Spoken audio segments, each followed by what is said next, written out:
Boa noite para todos.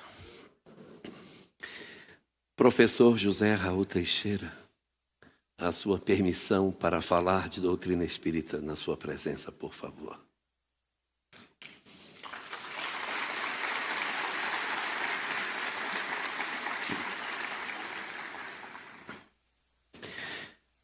Ao nos aproximarmos do conhecimento que a doutrina espírita nos oferece, a criatura humana é defrontada com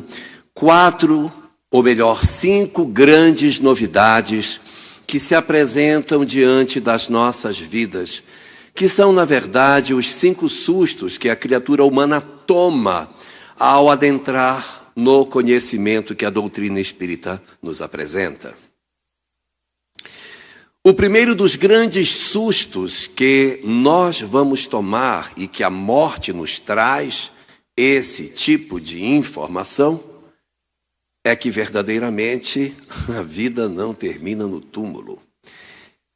Este é o primeiro grande susto que nós tomamos, porque a nossa vida de sociedade nos conduz a uma leitura muito equivocada de que nós temos apenas essa janela estreita do berço ao túmulo como sendo a real condição de existência e de vida de todos nós.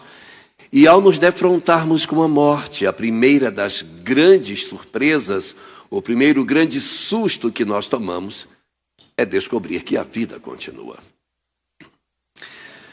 Mas há um segundo grande susto que nós também tomamos quando chegamos do lado de lá. Não somente saber que a vida continua, mas descobrirmos também que nós não fomos tão bons quanto nós pensamos que éramos. É muito comum, Marcos Abade, que quando nós nos aproximamos do mundo espiritual e do lado de lá da vida, nós nos defrontamos com a realidade após a morte, nós iremos descobrir que sim, ao contrário do que nós imaginávamos, o pretenso bem que nós fazíamos não nos foi suficiente. Porque muitas vezes nós nos acomodamos em sermos simples cumpridores de obrigações.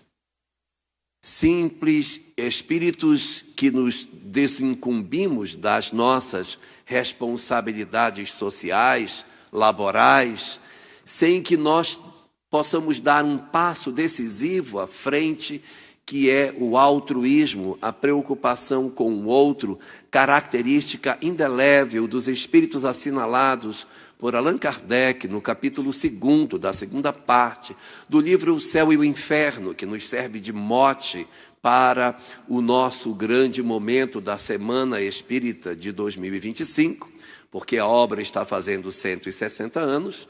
Ali, nesse capítulo 2, Allan Kardec vai fazer o desfile das almas em condições felizes, e a característica dominante das 18 entidades que atravessam este capítulo é a preocupação com o semelhante, irem além do dever.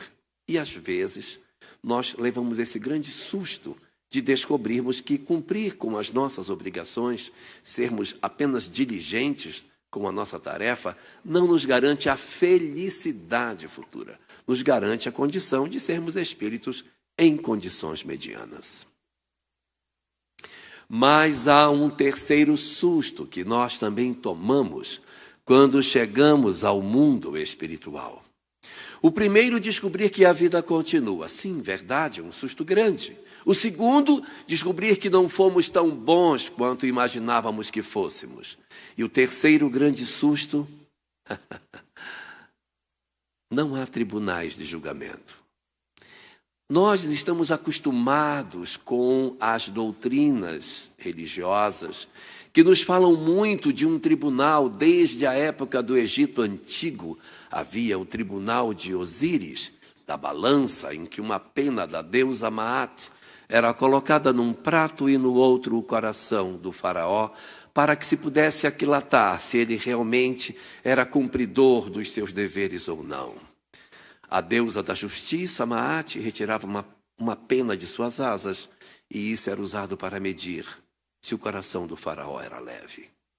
Ao longo da nossa história, as diversas religiões sempre usaram balanças, julgamentos, juízes, senhores do outro lado da vida que se apresentariam para medir as nossas condições espirituais, para saber se nós éramos merecedores ou não da condição de sermos efetivamente espíritos que poderíamos ter acesso aos planos superiores, independente da doutrina que fosse, mas os ambientes que eram assinalados como sendo reservados para as almas que teriam cumprido com todas as determinações dos deuses ou do Deus em particular.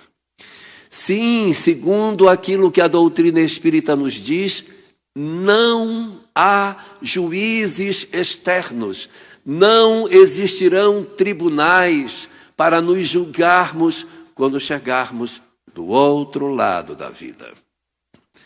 Esse é um susto muito grande, porque nós ficamos esperando esse momento de juízo que não acontecerá. E o quarto grande susto que nós tomamos quando chegamos lá é que nós descobrimos que, na verdade, o que nos fez errar, o que nos fez estarmos numa condição infeliz, foram as nossas condutas, foram as nossas práticas, a maneira como a gente viveu, a forma como nós nos comportamos diante da vida, ou seja, aquilo que nós poderíamos dizer como sendo a nossa conduta. E o grave susto número 4 que a gente vai tomar do outro lado é descobrir que basta mudar para ficar bem. Só que mudar não é tão fácil assim. Nós vamos descobrir que as nossas imperfeições estão enraizadas no fundo das nossas almas, e isso acaba produzindo em nós um esforço muito grande para que a gente consiga fazer um processo de transformação, exigindo muito tempo, exigindo, às vezes, décadas, muitas décadas, para que a gente consiga retirar das nossas almas todas as nossas condições de infelicidade em termos de conduta. Ah, como é difícil mudar. Será um grande susto, porque a gente às vezes acha que é só deixar o egoísmo, então amanhã já não serei mais egoísta. Não funciona. Nós vamos lutar para conseguirmos nos desvencilhar das nossas imperfeições.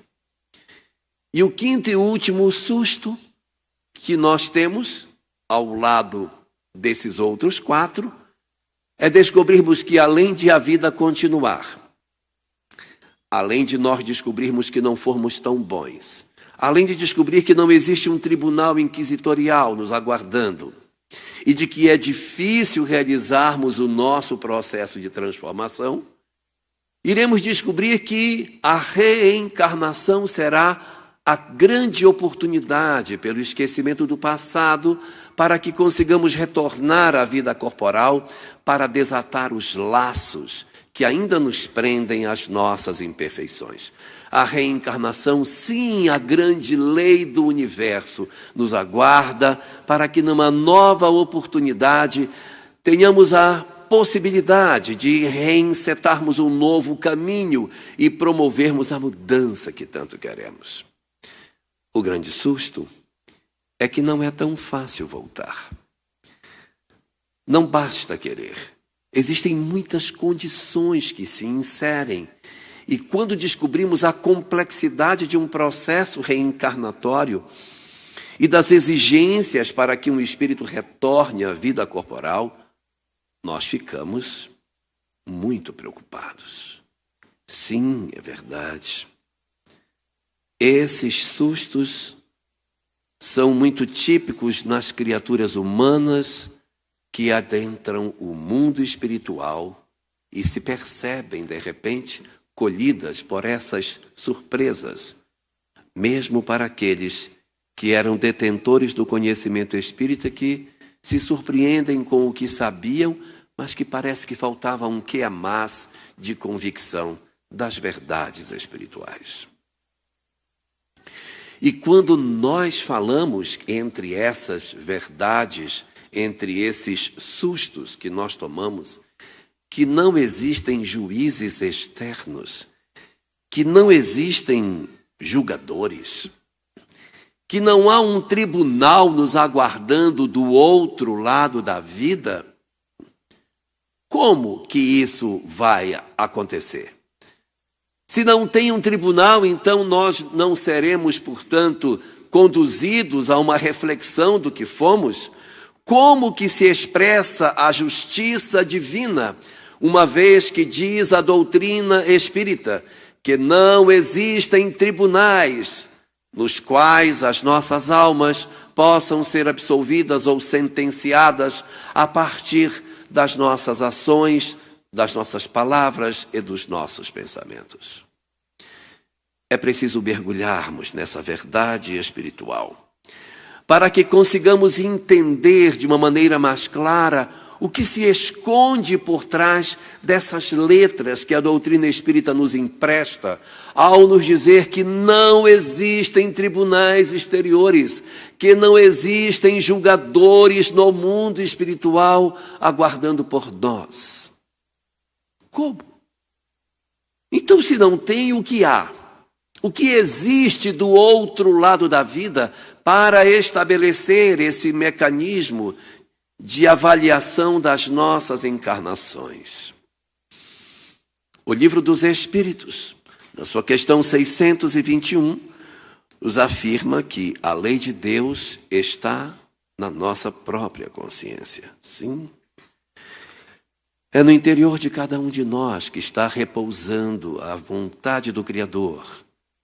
E na medida em que nós desenvolvemos as nossas potencialidades, essas verdades eternas desabrocham dentro de nós e nos fazem perceber o grande mecanismo da vida, do que acontece com as criaturas após a morte. Qual a revelação que a doutrina espírita nos concede para o entendimento efetivo de como se dá o mecanismo do julgamento das almas após o nosso período de desencarne. Este assunto é tão fascinante, ele é tão extraordinário, que Allan Kardec, debruçado sobre os inúmeros elementos que compõem o grande processo de avaliação das almas no mundo espiritual, dedicou uma boa parte do capítulo 7º da primeira parte do livro chamado O Céu e o Inferno, que comemora 160 anos agora em 2025, para nos oferecer uma leitura didática do que acontece no grande mecanismo da vida para a avaliação dos espíritos. Sim, é verdade. Não há julgadores externos. Não teria, não seria assim. O julgamento todo se dá dentro da criatura humana. É o próprio espírito que, consultando as suas próprias condições de entendimento, estabelece para si mesmo o juízo e faz a medida exata das suas condições espirituais. É isso que faz com que nas nossas vidas nós consigamos ter a certeza de que a justiça divina nunca erra. Por quê? Porque não há juízes externos. Porque se existissem juízes externos, não era possível que de repente o julgamento não ficasse exato, que isso não ficasse tão perfeito, mas o juízo ele é todo interno, é todo no interior da criatura. É dentro de nós que vai se estabelecer o grande julgamento que todas as criaturas irão atravessar após a desencarnação. Allan Kardec, portanto, analisando a beleza desse mecanismo de julgamento interno que a criatura passaria, ele começa a observar que é como se fosse uma grande lei que se manifestasse no sentido de avaliação das criaturas, na medição de cada uma das nossas faltas, na forma como nós desenvolvemos a nossa relação com as nossas responsabilidades. E aí, fazendo um paralelo com a lei humana, que é dividida em artigos, parágrafos, Kardec, então, decide estabelecer um texto que é como se fosse a representação gráfica, num papel, daquilo que seriam os princípios da lei universal de sentenciamento da própria criatura sobre si mesma. E como era uma lei que se encerra em si mesma e que contém todos os meandros daquilo que ela precisa trabalhar, Kardec resolveu chamá-la não de uma simples lei, mas de código. Porque, como todo bom código, abraça a inteireza de um tema, de sorte que a gente nem precise procurar fora dele, porque os elementos essenciais dessa discussão estariam contidos dentro desta lei básica. E ele, então, no capítulo 7, da primeira parte do livro O Céu e o Inferno, nos oferece o Código Penal da Vida Futura. O que seria, na verdade, esse texto? Esse texto seria uma maneira comparativa de estabelecer com parágrafos, artigos, a estruturação da lógica do que acontece com as criaturas, dando a nós uma visão bastante lúcida do que podemos aguardar do outro lado da vida. É uma lei curta, ela só tem 33 artigos. 33. Nesses 33 artigos, Kardec vai desfiando as várias facetas que existem dentro da dinâmica dessa justiça interna que acontece do lado de lá. Se nós nos debruçarmos sobre esse material, analisando os artigos que estão propostos nessa literatura, nós conseguiremos perceber que dentro desses 33 artigos que Allan Kardec nos oferece, ele trabalha 10 temas diferentes. Ele vai discorrer sobre 10 visões distintas de aspectos sobre o que ocorre com a criatura humana no que diz respeito ao mecanismo da lei do que acontece do lado de lá.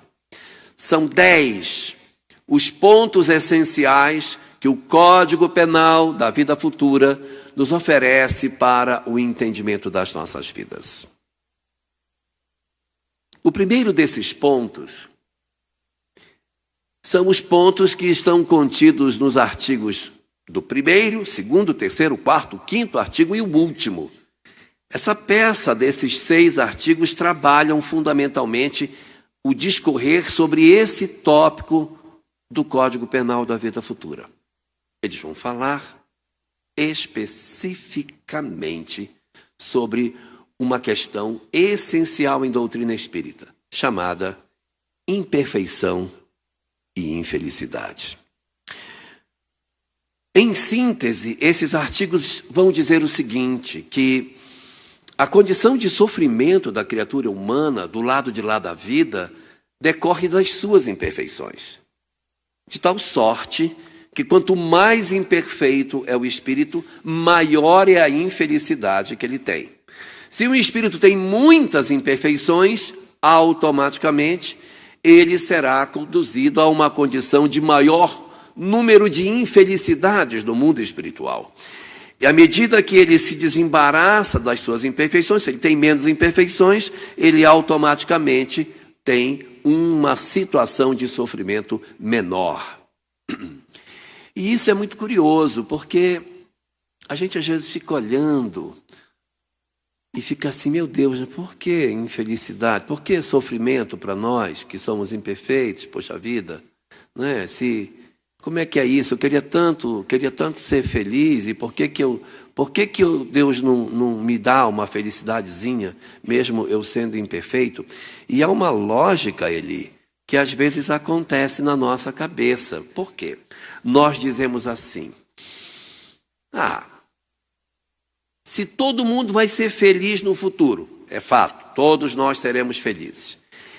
E se Deus é bom, ora, se Deus é bom e todo mundo vai ser feliz no futuro, se Deus já sabe que eu vou ser feliz, por que Ele não adianta um vale para a gente logo agora, né? Já vou ser feliz mesmo, pode me adiantar aí uns 10% de felicidade, 20%, poxa vida. E por que Ele não nos concede? Por que tem essa coisa de que quanto mais imperfeito, mais infeliz? Por que Ele não dá uma mexidinha nisso para que nós possamos ser felizes, mesmo que a gente tenha as imperfeições, já que a gente vai ser feliz no amanhã? É uma boa pergunta. Mas a questão 614 de O Livro dos Espíritos, que é a que abre a terceira parte da obra, falando sobre o que é a lei de Deus, diz em sua resposta o seguinte: que a lei de Deus, ou a lei divina, é a única verdadeira para a felicidade do homem. Indica-lhe o que deve fazer ou deixar de fazer. E o homem só é infeliz quando dela se afasta. Então, a nossa condição de infelicidade é porque nós nos afastamos da lei de Deus. É o nosso afastamento que nos conduz à infelicidade.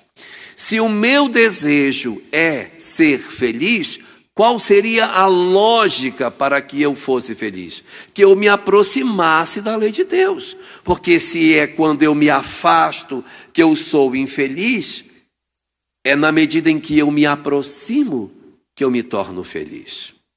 No livro Conflitos Existenciais, de Joana de Ângeles, a obra número 13 da série psicológica, em seu prefácio, Joana de Ângeles diz o seguinte: que a felicidade é uma conquista. A felicidade não é dada gratuitamente aos espíritos. Nós temos que conquistar essa felicidade. Embora seja o destino de todos nós, sim, é verdade, é o destino de todos nós, não há dúvida, mas nós precisamos conquistar esta felicidade através da vivência do amor. É só o amor que nos conduz à felicidade.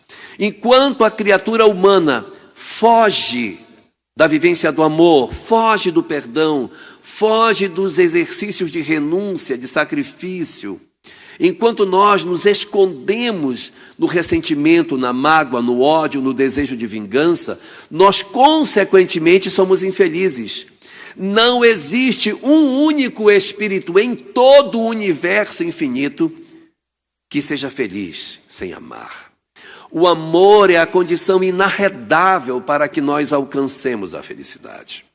Então é preciso que nós nos movimentemos na direção do amor para que nós consigamos perceber a felicidade. Porque quando eu tenho mágoa, quando eu tenho ódio, eu tenho meu coração pesado, eu não durmo direito, eu adoeço, tenho problemas, minha vida é muito difícil, fica bem complicado. E na medida em que nós amamos, que nós perdoamos, quem já teve essa experiência já deve ter sentido isso. Quando a gente perdoa, quando a gente desculpa alguém, a gente diz: nossa, parece que eu tirei um peso das minhas costas. É porque a gente não estava bem. Não dá para ser feliz sem amar. Então é o que diz esse primeiro tópico do Código Penal da Vida Futura. Que quanto mais imperfeições o espírito tem, maior a sua infelicidade. Quanto menos imperfeições ele tem, mais próximo da felicidade ele se encontra. E isso é legal, sabe? Porque Às vezes nós temos um tipo de raciocínio, que não é um raciocínio típico do movimento espírita, mas é um raciocínio que é muito comum no ambiente da teologia clássica cristã, em que a pessoa diz assim: eu já vou para o inferno mesmo, então já que eu vou para o inferno, eu vou com mais razão ainda.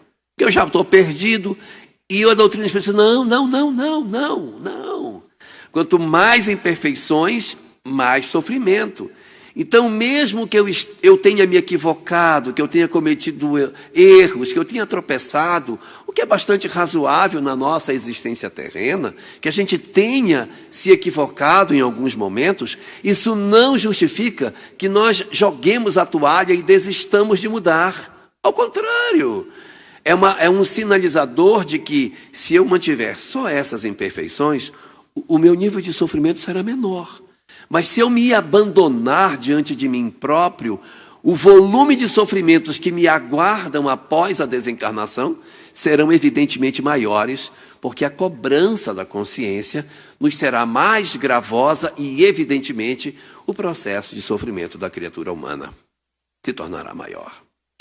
Acho lindo esse ponto, porque nos mostra a condição efetiva da criatura humana, na qual nós podemos nos perceber como indivíduos diante da lei de causa e efeito. Não uma massa que nos separa, errou, não errou, errou, não errou. Não, cada um de nós carrega dentro de si o nível exato do comprometimento que possui, permitindo que o nosso nível de sofrimento seja de acordo com a nossa condição de equívocos diante da vida.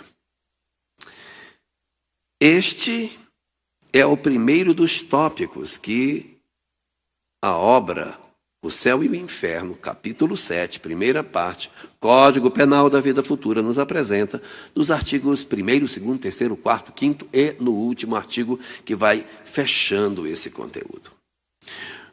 Há um segundo bloco de artigos que tratam de um segundo tópico dentro do Código Penal da Vida Futura. Segundo tópico que a gente tem, qual é o segundo tópico dentro dessa estrutura, Júlio?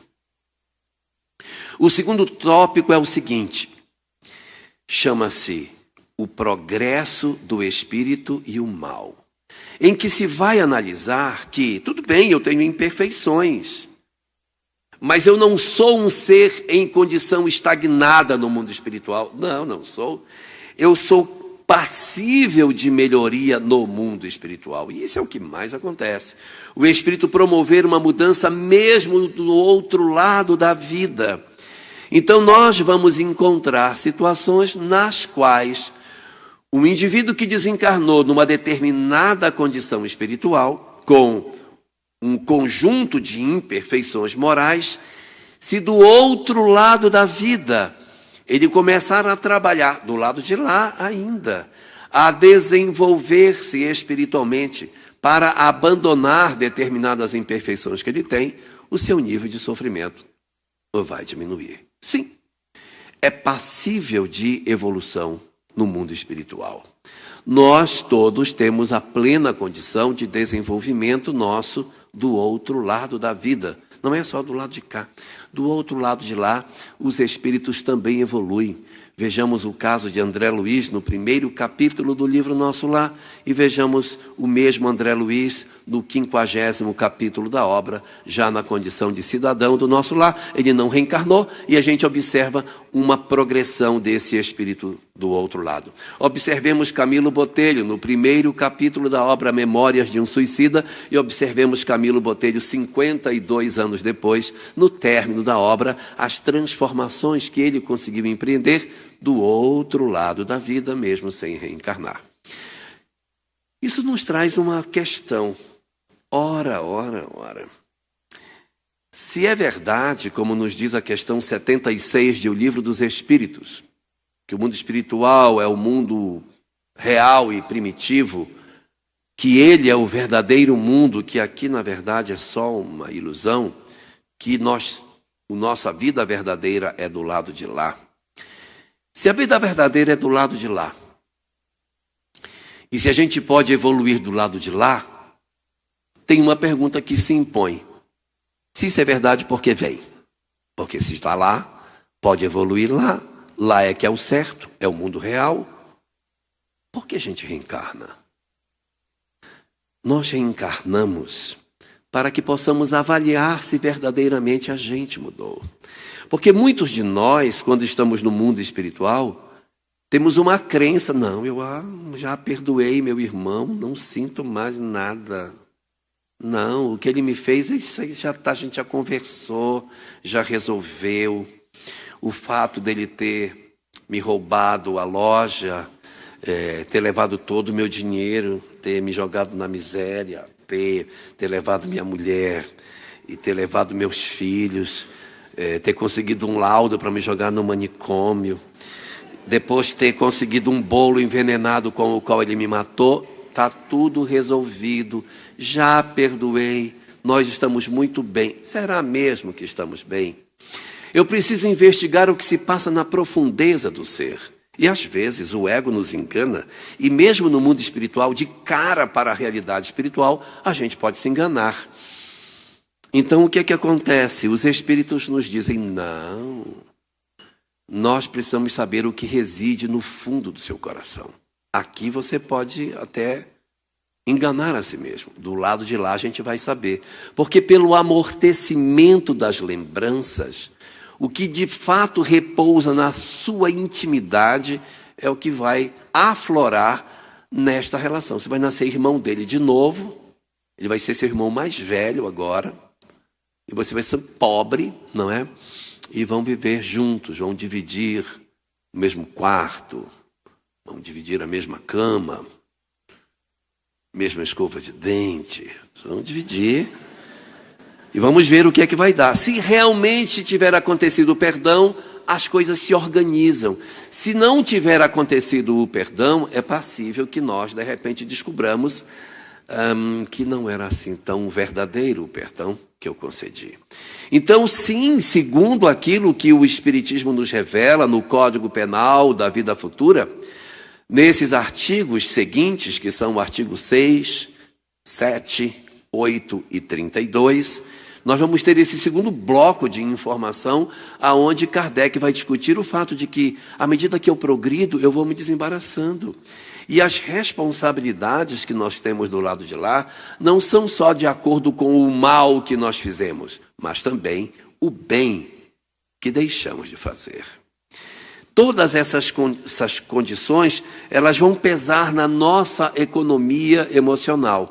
Vai ser bem complicado para a gente conseguir, de fato, resolver essa questão. E nós temos em seguida, depois deste segundo tópico que agrupa alguns artigos do Código Penal da Vida Futura, um terceiro bloco.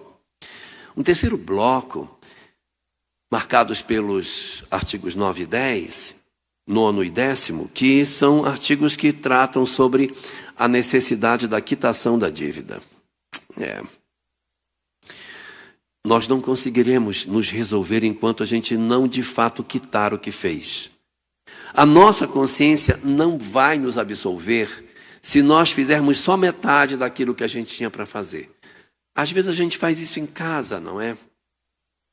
Os maridos, principalmente.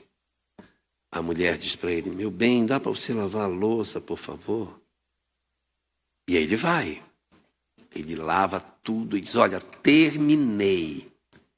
Quando ela chega lá, realmente ele lavou a louça. Mas ficaram as panelas. Só a louça, ela pediu a louça. Ficou a panela, ficou o fogão, ficou a pia e ficou a própria cozinha, ficou um caos. Mas a louça está toda lavadinha. E a gente acha que a gente resolveu. A gente pode se enganar do lado de cá.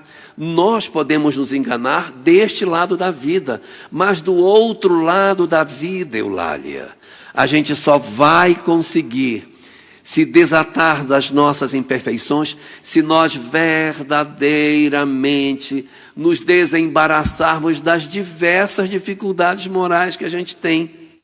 O Cristo não dizia que a gente tinha que ficar até pagar o último ceitil? Esse último ceitil, esse último centavo, significa reabilitar as coisas no nível que a gente promoveu de equívoco. Eu só vou me reabilitar diante da lei divina quando eu conseguir construir de maneira positiva tudo aquilo que eu destruí de maneira equivocada. No livro Religião dos Espíritos, há uma mensagem no livro Justiça Divina, há uma mensagem de Emmanuel chamada Compromissos em Nós. Na época que o livro não tinha numeração de capítulo, era a página 155. E ali ele discorre dos compromissos no lar, mostrando quantas dificuldades domésticas nós temos que são resultado de compromissos ocorridos no ontem e que agora aportaram dentro de casa. E a gente só vai se desembaraçar desses compromissos na medida em que nós restaurarmos o outro na mesma condição que nós o encontramos antes de havermos corrompido os seus sentimentos e as suas existências. Na medida em que alguém escorrega, ele assume uma responsabilidade espiritual de reestruturar o outro até o ponto em que o prejudicou. Esse é o terceiro conjunto de informações espirituais que estão contidos no Código Penal da Vida Futura. E aí tem um quarto bloco de artigos que vão tratar especificamente de uma questão muito interessante, que são os agravantes e os atenuantes que existem nessas condições espirituais. Sim, existem atenuantes e agravantes a depender da condição de cada um. Eu não sei de onde o movimento espírita tirou isso, eu não sei, às vezes fico pensando, meu Deus, onde acharam isso, que até hoje eu não achei. As pessoas veem alguém com uma determinada dificuldade, aí já vai assim numa tabela e já sabe o que aconteceu. Você olha, fulano, puxa da perna, chutava as pessoas, chutava.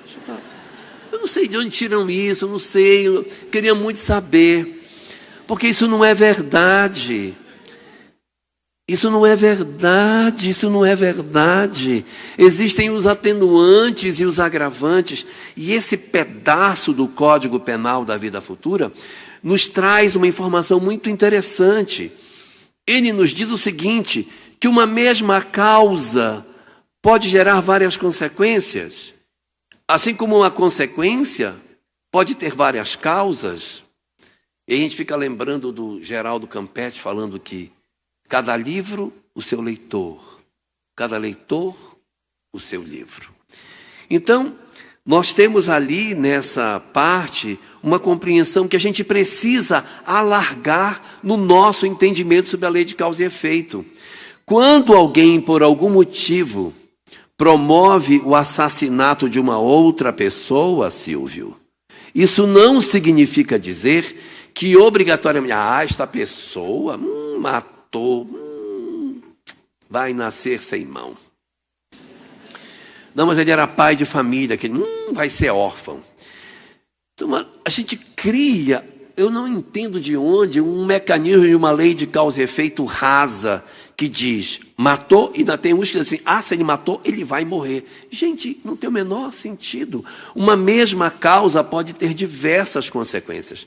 Alguém que assassinou, ele pode renascer como pai daquele que ele tirou a vida. Você não tirou a vida? Agora você vai dar a vida a ele. Vai ter alguém que foi um desafeto do passado, dentro de casa, na condição de filho, de filha, sei lá, de irmão, depende de cada circunstância. Eu posso, por exemplo, ser médico, não é, Márcia? Pode, de repente, aquele que tirou vida, agora vai dar vida. Se o sujeito quebrava os outros, agora ele pode ser um médico ortopedista, não é? Para tentar consertar. Ou ele pode ser um bombeiro, Se ele foi alguém que assassinou, ele pode ser um policial, que vai impedir o crime, ele pode ser um juiz, ele pode ser um advogado criminalista, olha que espetáculo, não é?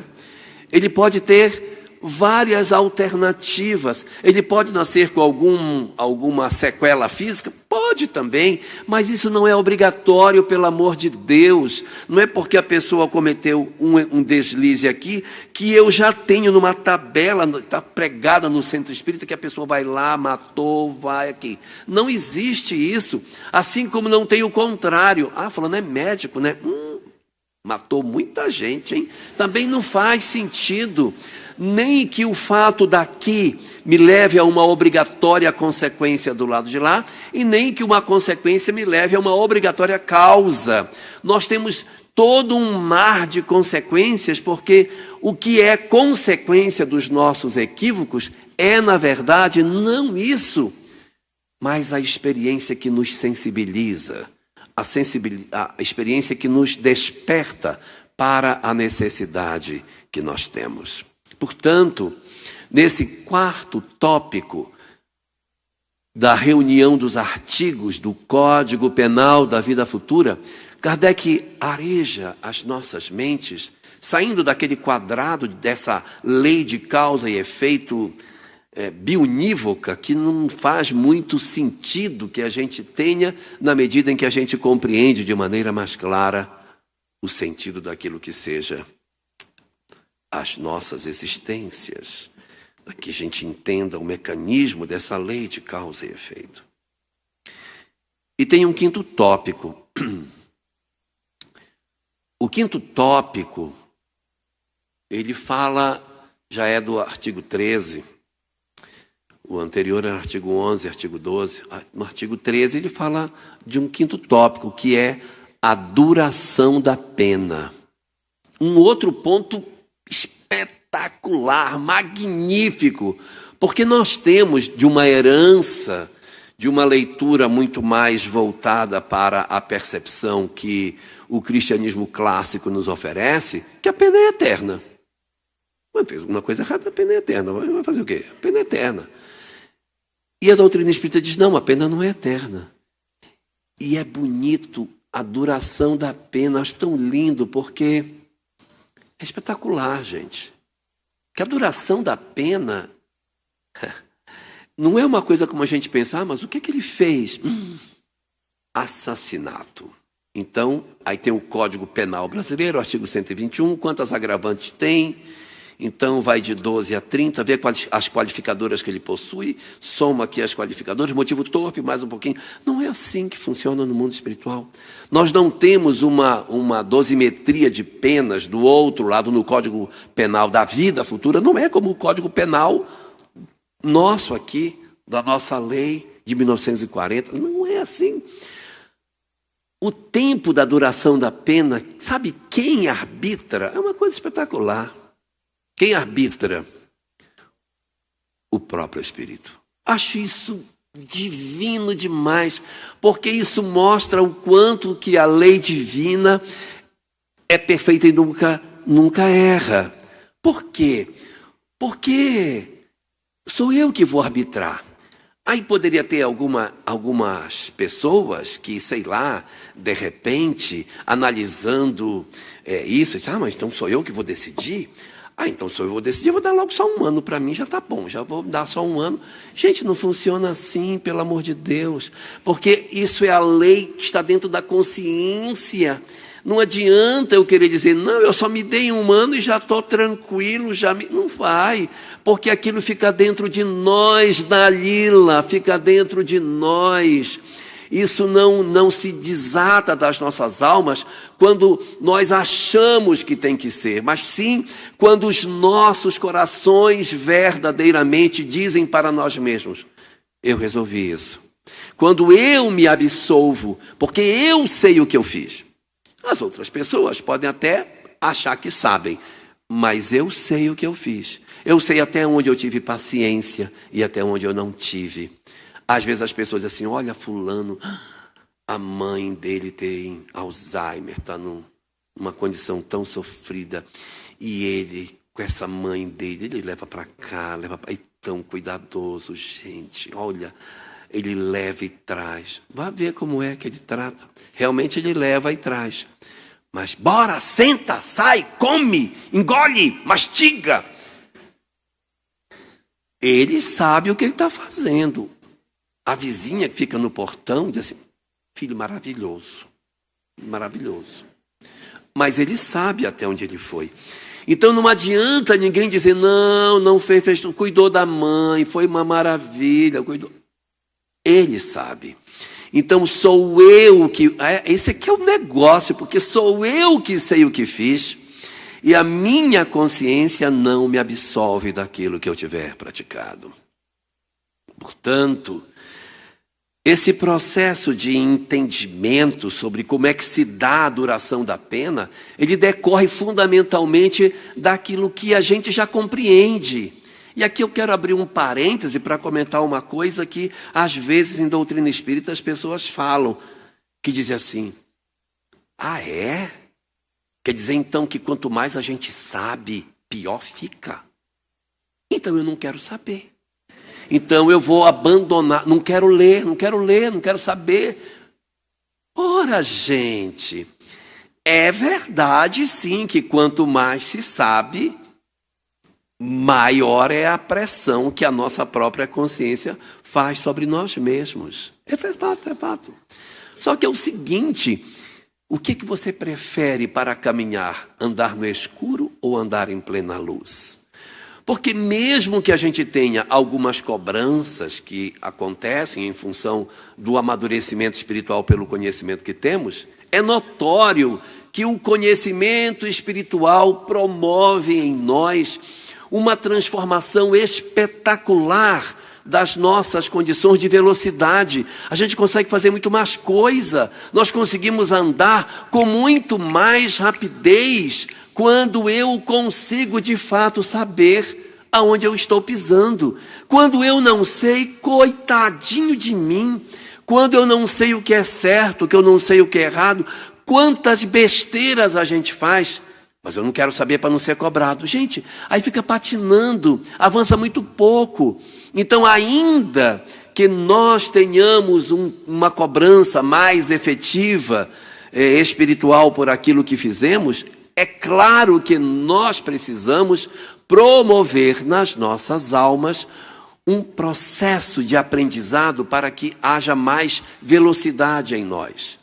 Do ponto de vista de relação custo-benefício, vale muito mais a pena. Ainda que a gente possa ter cobranças a mais, mas é disparado muito mais vantajoso saber. Porque eu só vou ser cobrado se eu errar. Não é o tempo todo. Mas se eu souber, meu Deus do céu, que velocidade não poderei eu empreender na minha marcha com o conhecimento que tenho. Então essa desculpa de que não quero saber para não ser cobrado, não vale. Porque, na verdade, nós acabamos ficando como alguém que marca passo.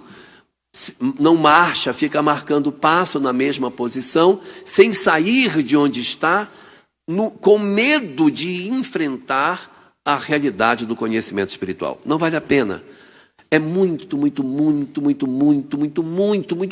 mais vantajoso o conhecimento do que as possíveis cobranças que a consciência venha a nos fazer.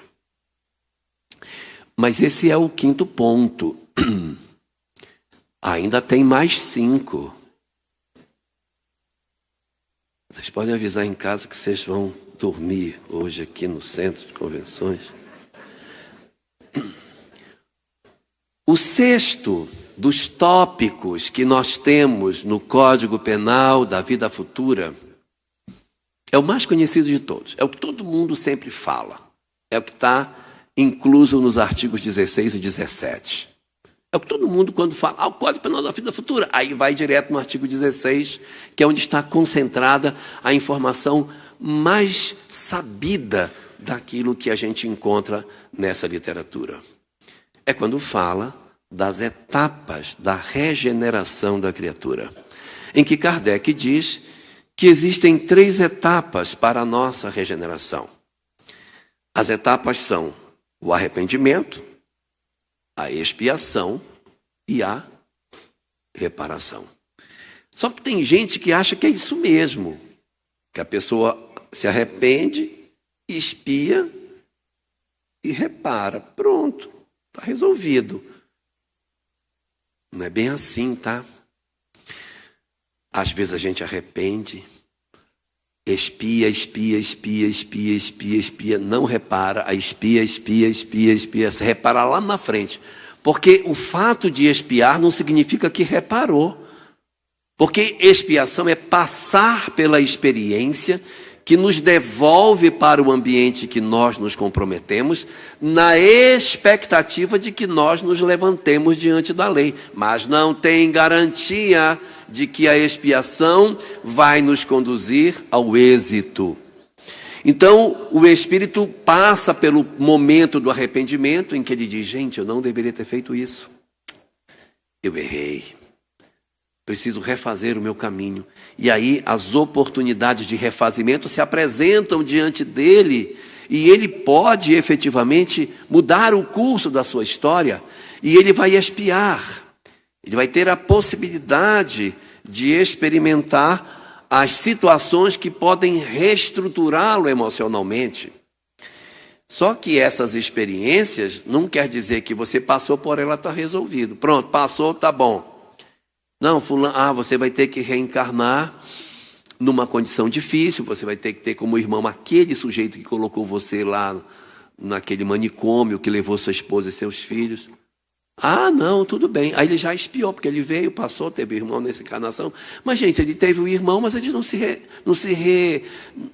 reconciliaram. Houve muita discussão, muita briga, se odiaram, terminaram a existência sem se falar, o ódio um do outro. Ah, expiou, né?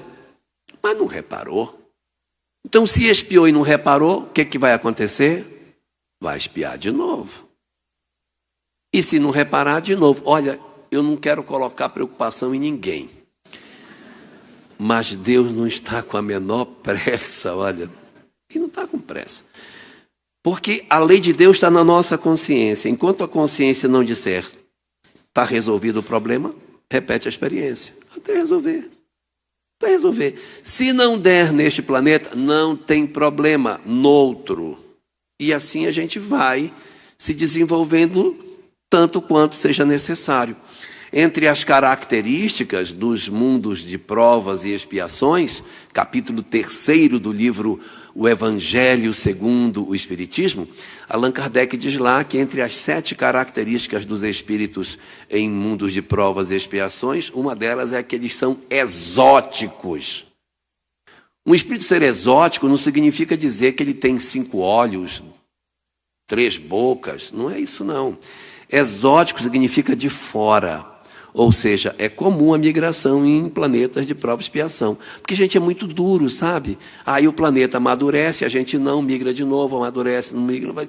Então, se expiar e não reparar, a experiência se repete. E o tempo de duração da pena vai até onde? Até a reabilitação do indivíduo. Enquanto a reabilitação não acontecer, a pena não acaba. Agora, se nós, reverso da medalha, fizermos o esforço legítimo de nos transformarmos, as penas se encurtam e nós podemos, no intervalo de tempo extremamente curto, nos reabilitarmos diante da lei. Ou seja, está nas nossas mãos alcançarmos a nossa felicidade mais cedo ou não.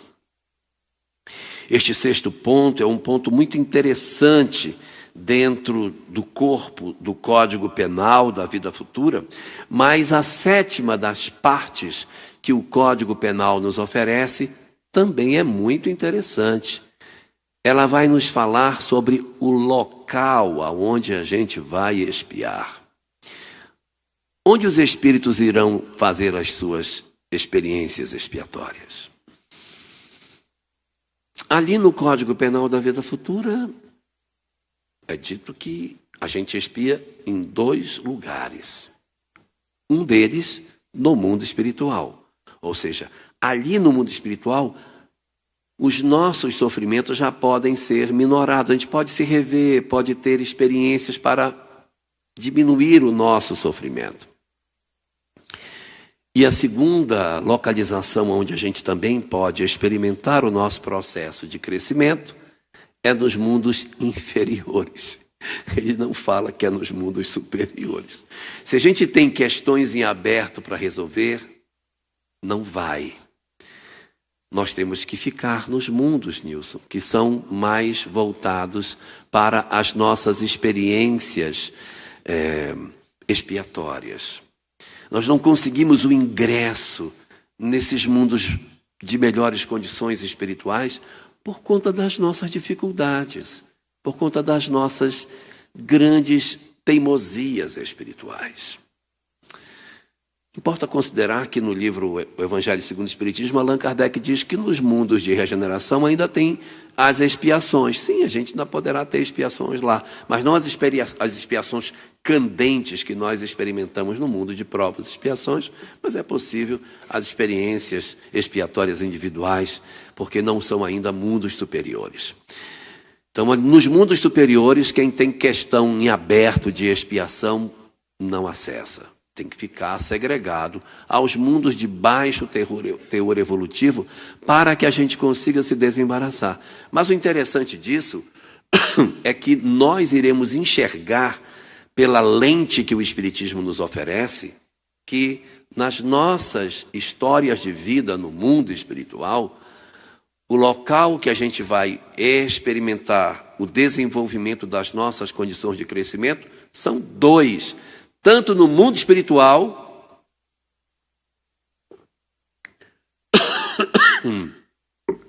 onde os espíritos podem viver a experiência de se desembaraçarem de suas imperfeições, mas o mundo corporal acaba sendo o local ideal aonde essas experiências são resolvidas. Esse é o 7º ponto que a gente encontra no Código Penal da Vida Futura. O artigo 21, ele, isoladamente, traz um tópico diferente que nenhum deles trouxe até então. Compondo assim o 8º elemento, a 8ª face do Código Penal da Vida Futura. O artigo 21 vai nos contar que, na verdade, cada um de nós responde pelas suas próprias responsabilidades. Ninguém paga pela pena de ninguém. Você pode amar um filho desesperadamente. Você pode ser enlouquecido por ele. Mas cada um de nós responde pela sua própria história. Você vai ter a chance de poder ajudá-lo, sem dúvida. Mas as penas estabelecidas para os espíritos, elas são personalíssimas, ou seja, elas se vinculam a cada espírito em particular. Não havendo a possibilidade de que alguém cometendo um equívoco, outro espírito se responsabilize por aquilo que uma outra pessoa fez, que um outro espírito cometeu. No livro de Ezequiel, no Antigo Testamento, capítulo 29, Ezequiel diz assim: nós temos que acabar com essa crença de que os pais comeram uvas verdes e os filhos nasceram com os dentes estragados. Essa crença de que o que o pai fez, o filho vai responder, ou que o que o pai realiza de equivocado, o filho vai ser responsável, não cabe na leitura da doutrina espírita.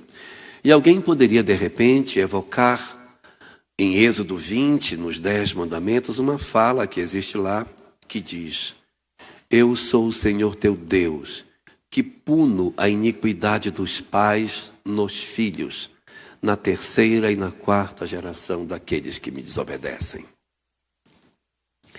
O texto no original diz exatamente isso. Se consultarmos um rabino, ele vai dizer exatamente isso. Na 3ª e na 4ª geração. Não fala na 2ª, diz assim: puno os pais na 3ª e na 4ª. Algumas traduções dizem até a 3ª ou a 4ª. Não é o original. A visão original desse conceito é na terceira e na quarta. Se alguém pegar a tradução de Zamenhof para o Esperanto, vai confirmar isso, porque lá está escrito en la tria kai la kvara generatio, ou seja, na terceira e na quarta geração. E é o que está também na Torá, nos originais em hebraico, é o que está numa discussão do ambiente do rabinato, que seja esse o texto. Então, o texto é colocado na terceira e na quarta, mas não tem a segunda. Por quê? Porque a segunda é meu filho, né? Eu cometo um equívoco, meu filho não será alcançado, mas meu neto e meu bisneto sim. Qual a razão? É porque muito frequentemente, mas isso não é uma obrigatoriedade, nós renascemos próximo dos nossos vínculos familiares.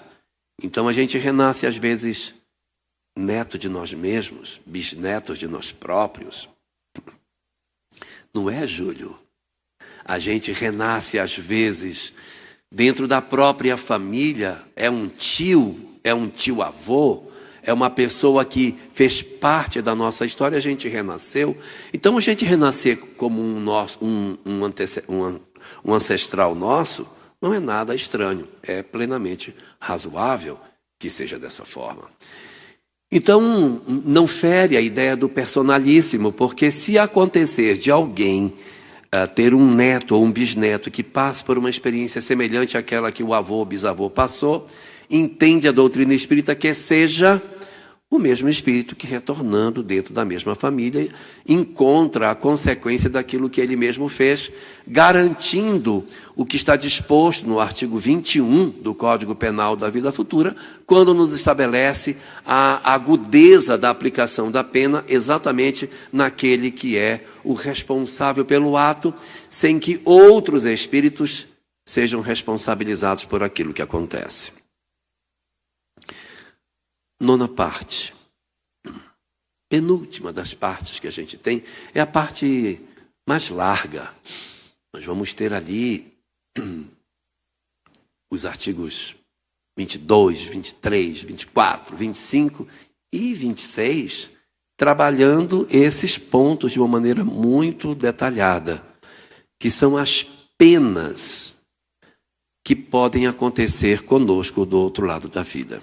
E a primeira grande descoberta que a gente faz é que as penas, elas não são como a gente muitas vezes encontra na literatura da teologia clássica cristã, que fala que a gente vai para um caldeirão, que tem um cara que espeta, que aí quando o sujeito tenta sair do caldeirão, ele joga a pessoa para dentro de novo. As penas não são dessa ordem. E elas são divididas em dois grupos de penas. Existe um primeiro grupo de penas que Kardec chama de penas imediatas, que são aquelas que estão diretamente ligadas ao processo desencarnatório e às primeiras experiências depois da morte. Os primeiros sustos que a gente tem depois da nossa desencarnação. Ali nós vamos ter uma informação curiosíssima. Nós vamos descobrir que sim, nós, quando chegamos do lado de lá, se tivermos muitos conflitos, iremos desencarnar com dificuldade. Podemos ficar presos no corpo, ter dificuldade de sair, isso é possível de acontecer. Ter dificuldade de se desembaraçar, deixar o corpo físico, porque não me entendo que sou uma alma imortal, acabo me deixando ser sepultado junto com o corpo, assistindo à decomposição, porque não sei que sou um espírito que vive diferente do corpo. O ateísmo nos conduz muitas vezes a essa situação. E a gente acaba se vendo vítima de nós próprios, em que o sofrimento da desencarnação é muito doloroso.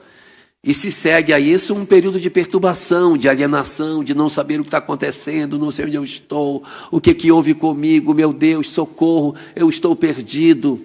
Muito típico de sofrimentos imediatos, causas que se seguem à desencarnação em função do desconhecimento que o espírito tem e das suas parcas condições espirituais. Mas há um outro elenco de imperfeições que também estão contidos nesse tópico sobre as penas, que são as penas não imediatas, mas as penas mediatas, ou seja, as penas de médio e longo prazo, que são as nossas frustrações. o desejo de nós nos desembaraçarmos das nossas imperfeições e não conseguirmos.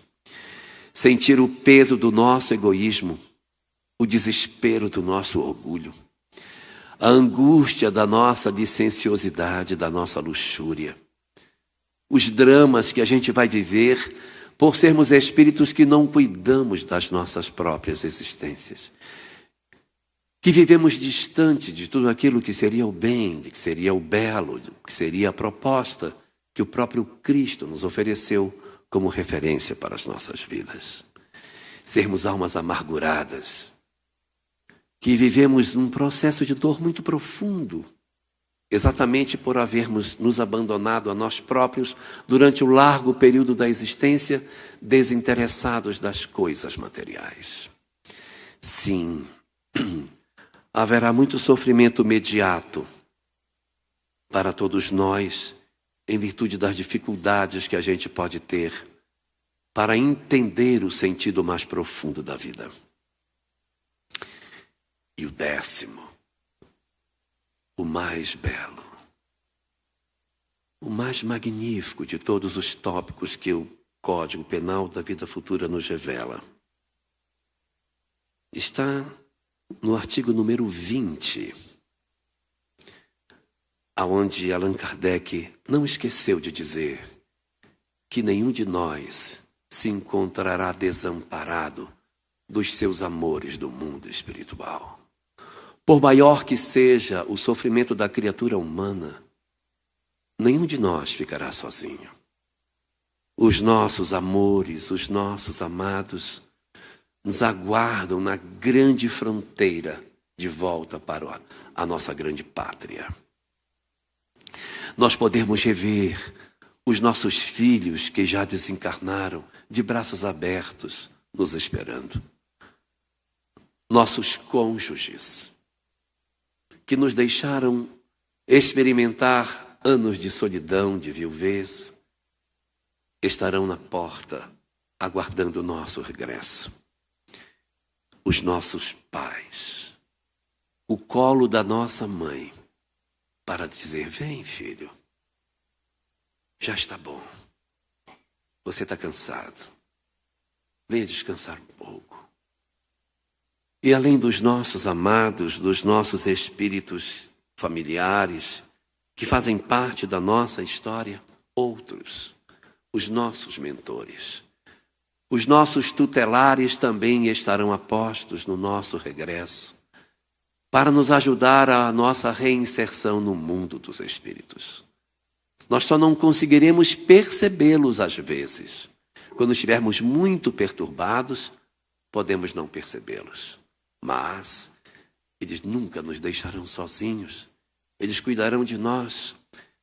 Na questão 976 de O Livro dos Espíritos, Allan Kardec fala sobre essa questão dos espíritos estarem diligentemente cuidando daqueles que estão na retaguarda, porque isso é a natureza das suas condições e fazem felizes o trabalho de socorro daqueles que padecem.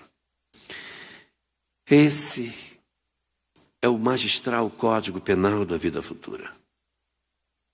O código alentador das nossas almas, o conjunto de verdades que descerra diante dos nossos olhos o horizonte extraordinário de justiça e de misericórdia que o Senhor reserva a todos nós.